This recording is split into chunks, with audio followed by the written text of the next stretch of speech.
All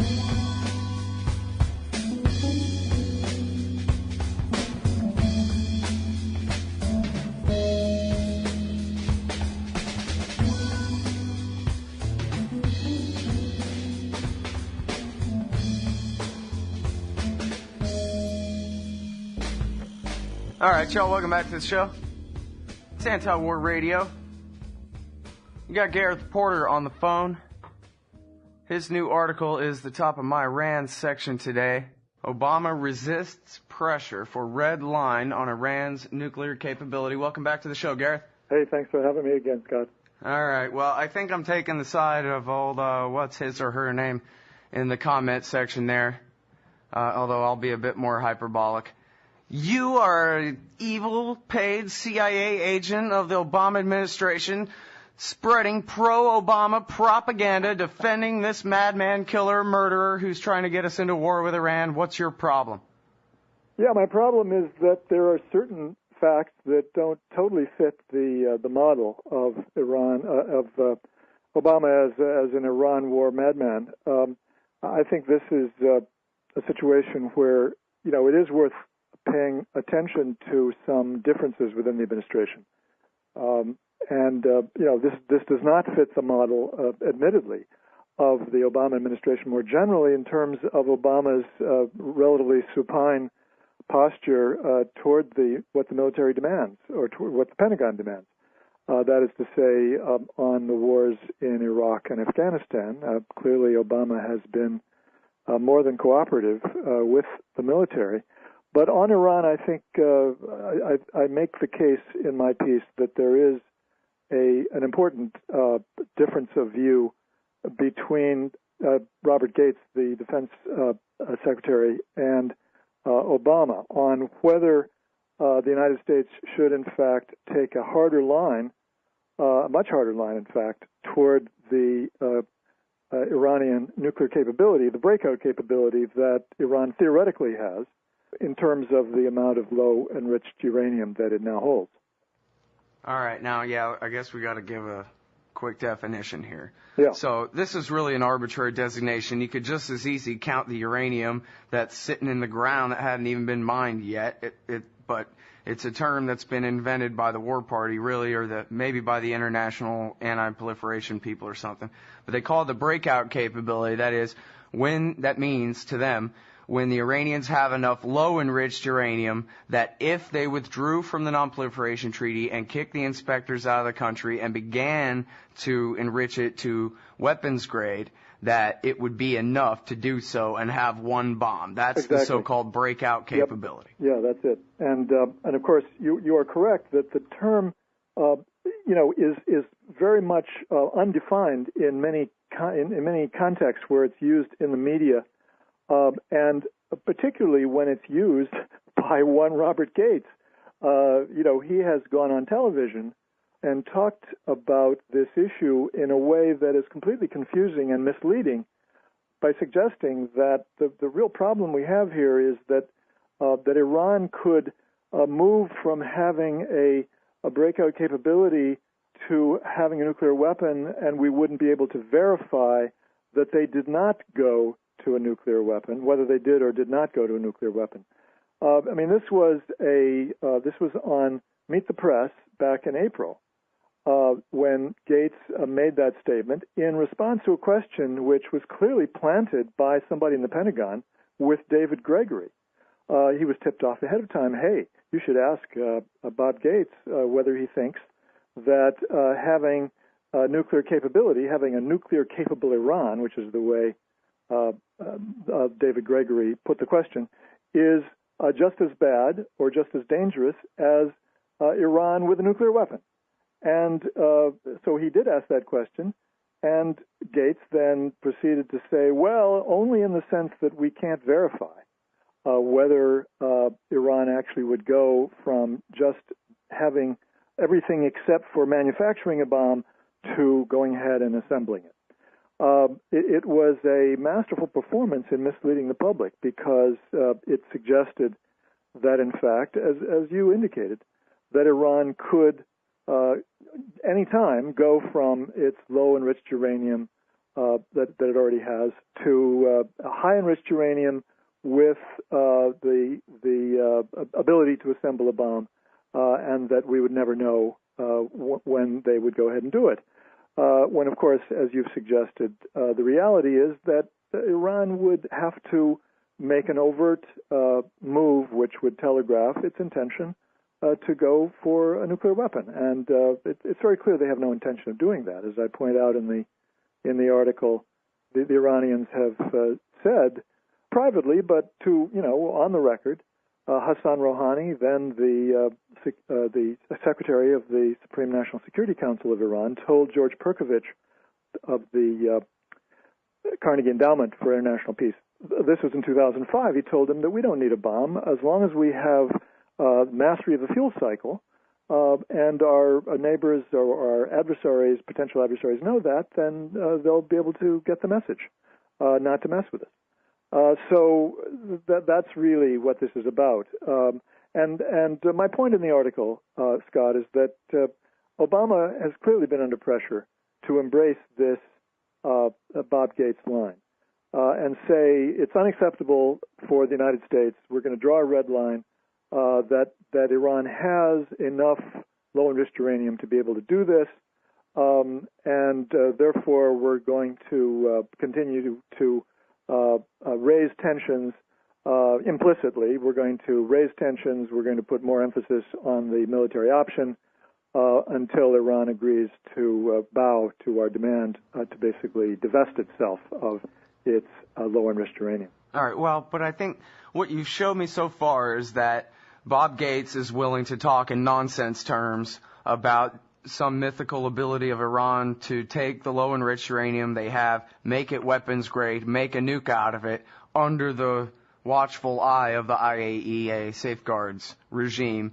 which is nonsense. So, okay, that makes him a liar on this issue, which makes him par for the course with himself going all the way back in history to the Bush years and with every other politician in all of Washington, D.C. So what makes you think that Obama is special or any different than these guys, or in fact that Barack Obama has a position on anything?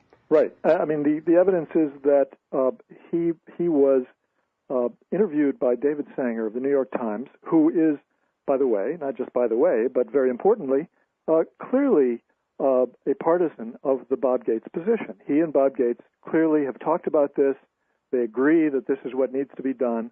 And Sanger tried to get Obama in this April 1st, if I remember correctly, interview, maybe it was April 5th interview with the New York Times. He tried to get Obama to commit himself to drawing the red line at an Iranian nuclear capability.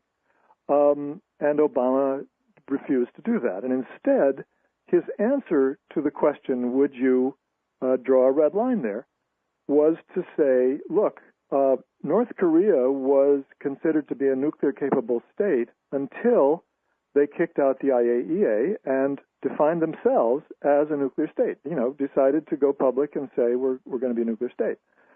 That answer clearly indicated that Obama was saying this idea that a nuclear capability, having the low-enriched uranium that theoretically could be turned into a bomb, is not the same as the ability to make a bomb. There's a huge step in between. And, should Iran take that step, then it's a new situation, and then we would be in a position to make further decisions. But we're not going to do that under present circumstances. So that's why it seems very clear to me that there's a clear conflict here between the Gates position and the Obama position, and that there has been for some months.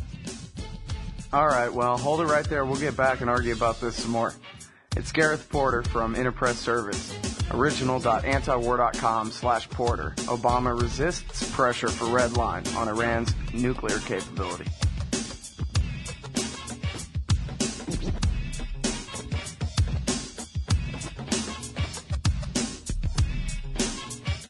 You can sign up for the Liberty Radio Network email updates at updates.lrn.fm and join us on Facebook at facebook.lrn.fm.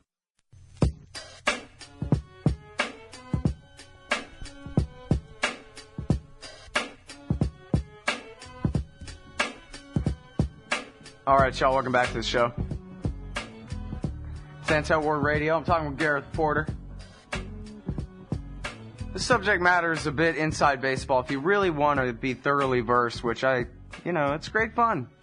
Understand the non-proliferation regime and American relations with Iran over the past few years. You can't do better than the archives of Dr. Porter and those of Dr. Prather as well. Just look for their names on the right side margin there at antiwar.com. And there are articles and articles and articles and articles explaining all this stuff. Read a bunch of them, and then you'll find that you got your head wrapped right around it. Now, Gareth, you're telling me that Obama is better than Gates on the Iran nuke issue because when he was cornered by David Sanger, he said, hey, look, there's a difference between Iran having a so-called breakout capability within the safeguards agreement and at their safeguarded facility, and Kim Jong-il saying, get the hell out of my country, taking down the cameras, breaking the seals, restarting his nuclear reactor and making nuclear bombs out of it. And so where Gates is basically obfuscating and trying to combine these ideas together with lies, Obama is differentiating. However, this is the same guy who offered them a deal on the 20% enrichment for use as targets in their medical isotope reactor that America built for them back in the 70s there. And they accepted the deal, and then he told them no. And then the Brazilians and the Turks went and renegotiated the same deal again, only better. And Obama still said no, and he has not been negotiating in good faith. He's still just going through the motions of saying, see, they won't deal with us reasonably, when in fact he's the one who's acting like George Bush here.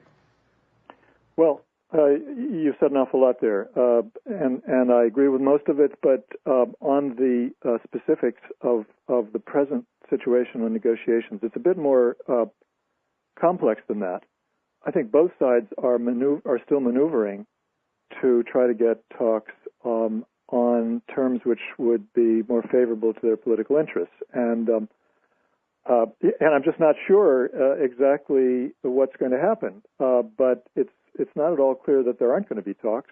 And again, I'm not clear on, when what we haven't talked about yet is that on August 4th, Obama had this briefing with journalists, which was became a bit like the tale of the elephant, where all these people who experienced different parts of the elephant in different ways described the elephant in completely different ways, and so that's exactly what the various journalists did in describing what Obama said. But I think it's very important that one of the things that he said was, first of all, I'm not ready to declare any red line, meaning that he's not going to do what Gates wanted him to do. And then he said, it's important to give Iran a way of being able to demonstrate that they're not interested in nuclear weapons, and that obviously is ambiguous. I agree; it's not clear exactly what he means by that, but it was in the context of further negotiations rather than obviously expecting the Iranians to simply capitulate to give up their enrichment. And, I think we have to be open to the possibility here that there still could be a slight room for maneuver. And, I think that's the at least the suggestion that he made in that meeting with the journalists. But at the very least, what he's doing here is holding off the real hardline hawks in his administration, who want to raise the level of tension with Iran. Why is Gates taking that position? We have to ask that question. What is Gates doing this for? The reason is that he is the man in both the Bush and Obama administrations who has been trying, in whatever way he could, to try to create, quote, leverage, unquote, with regard to Iran. And he hopes to be able to create leverage by getting Obama to embrace this idea of declaring a red line on the low-enriched uranium stock that Iran already has. so that he can then make the argument that the military option is relevant, because if the Iranians are not heeding the U.S. position, then implicitly the military option begins to take on more importance. Right now, the military option is not connected with anything in terms of a demand the United States can make on Iran. So what Gates is trying to do here is make the connection between a demand on Iran and the military option. That's what he wanted to do under George Bush. It was vetoed by Fox Fallon. At least that's the indication that I had, and I have no reason to change my mind. I think Gates wants to do the same thing now, and I think he's been frustrated.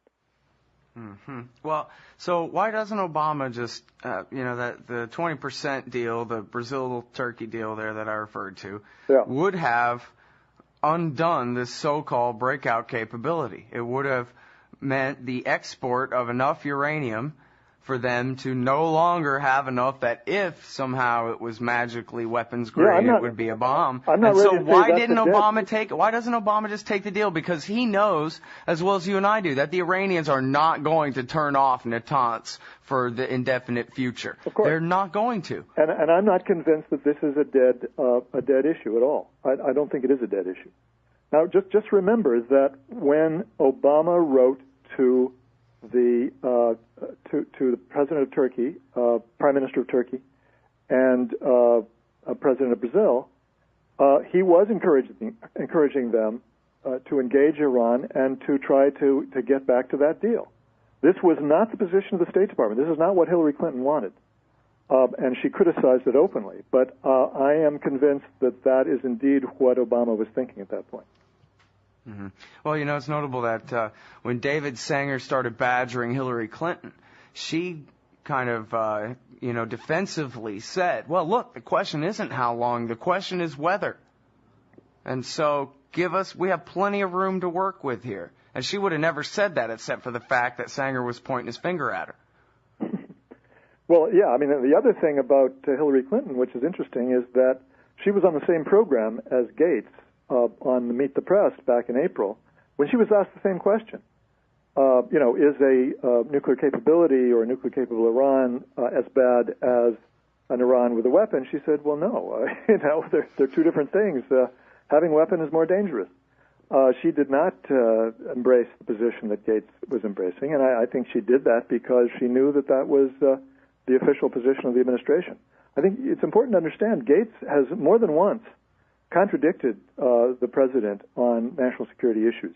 And, of course, he's gotten away with it because of his peculiar status. I think that he's an outlier. I think that on this issue, I think that he's failed to accomplish what he wanted. Mm-hmm. And it's also his fault the CIA didn't know that the Soviet Union was falling. What a disgrace. All right. Hey, thanks very much for your time, Gareth. Sorry, I always got to get in the last word on Bob Gates if I can. He seems so reasonable, and I don't like him. Me neither. Hang tight, everybody. Ron Paul next.